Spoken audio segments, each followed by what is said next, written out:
এটা দোকানের কোনো কেনা মিষ্টি না। আর এই মিষ্টি যে আটা দিয়ে বানানো সেটা খেয়ে বোঝাও যাবে না। একেবারে মিষ্টিগুলো হবে নরম তুলতুলে রসালো, খেতে হবে ভীষণ ভালো। প্রথমে একটা মিক্সিং বোল নিতে হবে, তার মধ্যে 1 কাপ আটা দিতে হবে, হাফ কাপ গুঁড়ো দুধ দিতে হবে, 1 চামচের মতন দিতে হবে বেকিং পাউডার, হাফ চামচ বেকিং সোডা, বেশ কিছুটা পরিমাণ ঘি দিতে হবে 1 চামচের মতন। সমস্ত কিছু ভালো করে মিশিয়ে অল্প অল্প জল দিয়ে একটা ডো রেডি করতে হবে।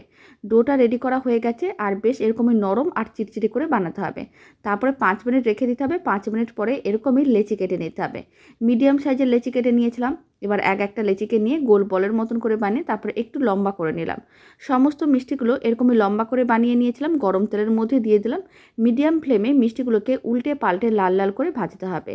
যদি ফ্লেমটা হাইতে থাকে তাহলে কিন্তু মিষ্টির ওপরগুলো লাল হয়ে যাবে, ভেতরটা কাঁচা থেকে যাবে। তাই মিডিয়াম ফ্লেমে মিষ্টিগুলোকে উল্টে পাল্টে এরকমই লাল করে ভেজে তুলে নিলাম। এদিকে 1 কাপ আমি নিয়েছিলাম চিনি, হাফ কাপের মতন জল দিলাম, অল্প একটু দিলাম এলাচ গুঁড়ো। খুব ভালো করে মিশিয়ে নিয়েছিলাম।